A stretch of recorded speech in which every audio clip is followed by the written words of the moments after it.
I'm Professor Angelique Richardson from the University of Exeter, and I'm delighted to be introducing our next two speakers. So I'm going to introduce Elaine Riddick first. Elaine is an advocate for the rights of the victims of eugenics in the US and elsewhere. She's the Executive Director and Chair at the Rebecca Project for Justice, and she's a dedicated women's rights activist who, as a Depo-Provera and contraceptive expert, became the victims coordinator for attorney Willie Gary's Depo-Provera class action lawsuit. Elaine studied psychology at New York City Tech, and she's building the Elaine Riddick Sister Sanctuary for girls at risk in Georgia. Girls who are potential victims of sex trafficking, homeless, or pregnant without a place to call home. Thank you, Elaine. If I can ask you to come up here now. Thank you very much.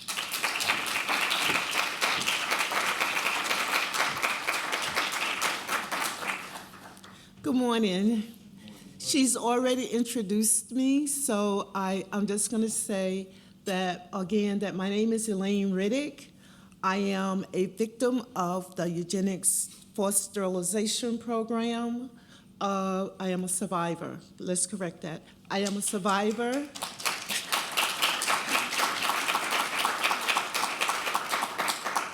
I am a survivor of the North Carolina forced sterilization eugenics program.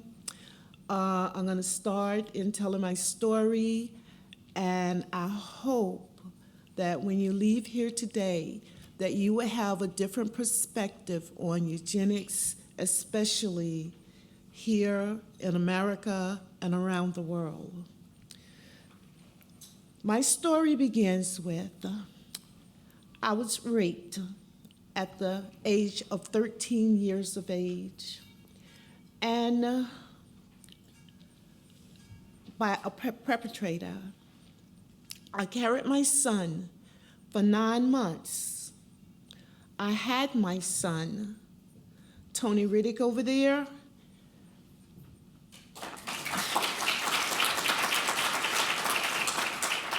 I had my son, and at the age of 14. At the age of 14, when I went into the hospital to deliver my son, they did it by cesarean birth, and while they had me open, they sterilized me at the same time. Okay, I asked them why they sterilized me, and they said that I was feeble-minded. Of course, that was one of eugenics' theories or purposes or reasons for sterilizing a person or people. The state of North Carolina, there were 32 states within the United States that sterilized the citizens. North Carolina was one of those states that was progressive in sterilization of children, some as young as 7, 8, 9, 10 years of age. One 5-year-old kid was sterilized under the eugenics program in North Carolina. There were 32 states within the United States that practiced sterilization of its citizens. And of course, we already know how it started. We know that the sterilization was not directed towards Black people in the beginning, that it was towards, poor white people, children, institutionalized children, little boys, little men, boys, they were actually castrated. And this is even up to today. The eugenics program is still alive and well in the United States. There's only 3 states within the whole United States that ended their sterilization program. So that means that there's 32, that means that there's about 29 states that still practice this evil. And and you're talking about Galton Institute or Galton. We have to remember that he was the father of eugenics, and this is where it all came from. I mean, in the United States, 5 white men would sit there and decide who should live and who should have children. I mean, we didn't need they didn't even call us in to analyze us to see if we were feeble-minded. All they did was sit there at a table and just stamp, stamp, stamp. You know, you have one of the eugenicists that said, Wendell Holmes said, 3 generations of imbeciles is enough. Who are you to say 3 generations of imbeciles is enough when you have to look at the environment of these people? You know, environment plays a big factor in why people are living in poor conditions. You know, you don't have jobs. You know, your economics, economics is bad. You're living in poor housing. You know, and me, myself, I wasn't even given a chance. I was just, my mom was an alcoholic. My dad suffered from PTSD from the war. When he came out, nobody even took the time to understand that his issues was war-related. He was an abusive father. He laid in a hole for 4 days with his friends. Everybody around him was dead. He was the only one that came out alive. And he suffered. And he didn't know what he was doing. And this is another issue. We can't just blame the child for the behavior or for the sins of the father or of the parents. And this is something that I'm noticing that we're doing every day. We're blaming the children by calling them imbeciles. 3 generations of imbeciles. It's not imbeciles, it's environmental. And this is something that we need to start checking. We need to start taking care of the children. If you see that the parents are having issues, okay, don't sterilize the child. Don't institutionalize the child. Protect that child. I'm opening up a Elaine Riddick Sister Sanctuary shelter just for people like me. Just for people like me. All of these children is out there, they come from foster care, they age out of foster care, and then they are put in the street. When they're put in the street, they go directly into human trafficking. What we want to do is we want to stop this. And this is why the government should not have access to our children, because they're not feeble-minded. I wasn't feeble-minded. I was said that I wouldn't even be able. I asked the state of North Carolina, why did you do this to me? And they told me that I was feeble-minded.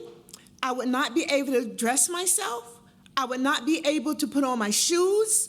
To me, that sounds like a person that I'm not going to say institutionalized, but that sounds like a person that had issues. One doctor said, if you put her into a different environment, we see that she would, progress. Don't sterilize her. Her problem is environmental.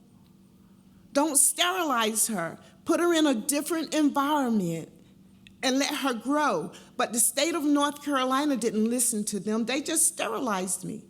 Age of 14 years old. I just turned 14 years old. What in the world can a 14-year-old child do to cause their state, their government, to do this to them?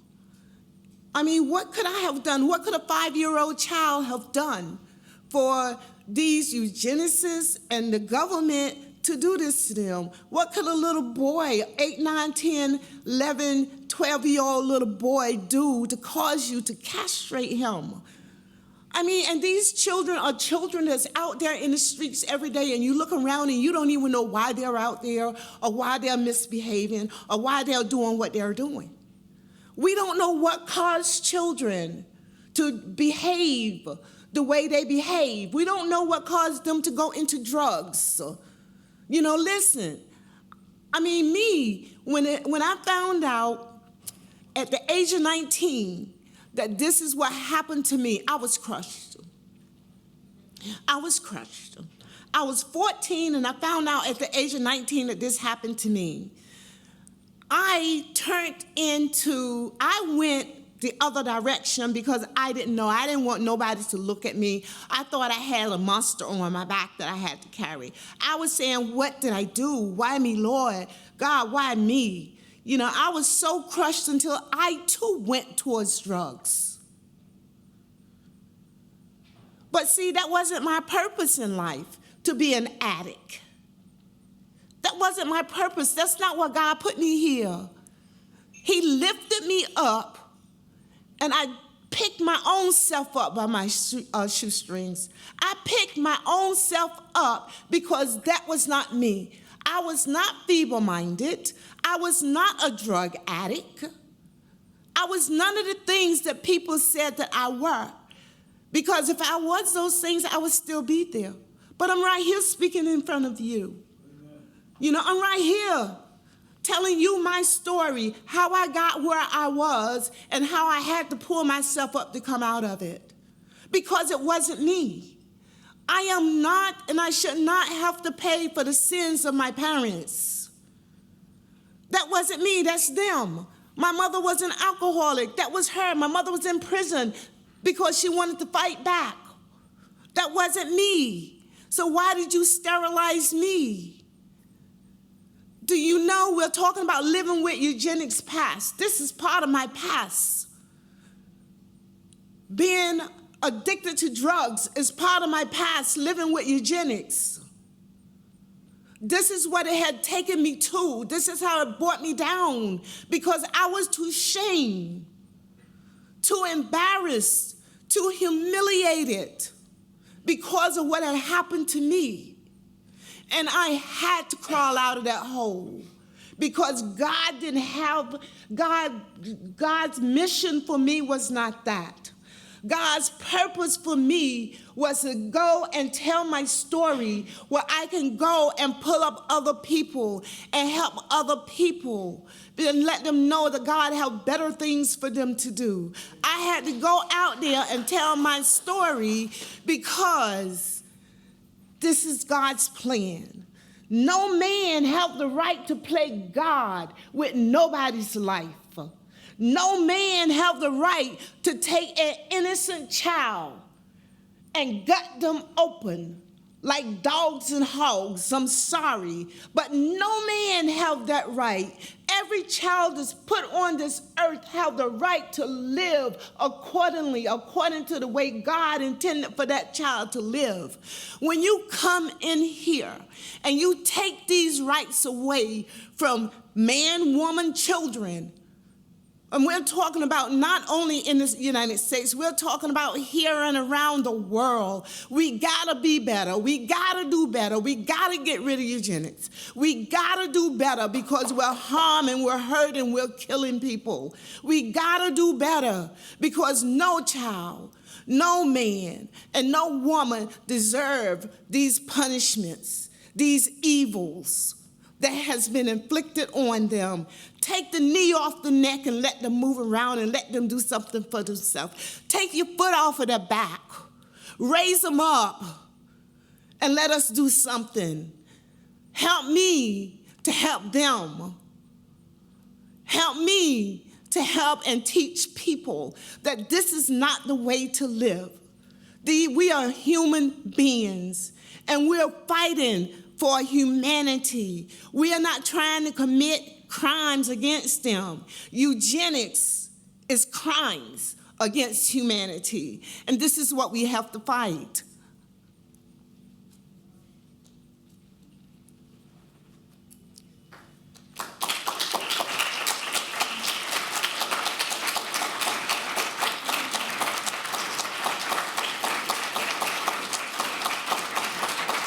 Thank you. Thank you. Thank you. So I believe I have some more time. So what I want to do is I want to talk about the Elaine Riddick Sister Sanctuary Shelter. And I want to tell you that The Rebecca Project for Justice is a transformational organization that advocate protecting the dignity and freedom of people in the United States and around the world.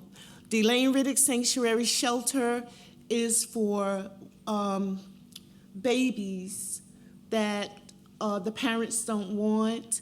We're going to have a drop box. If you don't want the child, you can bring it to our shelter sanctuary. We'll protect that child. We will not allow that child to go into foster care because I would rather them stay with me. No foster care for our babies. What we're doing is we're going to catch our youth at risk. Youth at risk starting at the age of 6, 7, and 8 years old.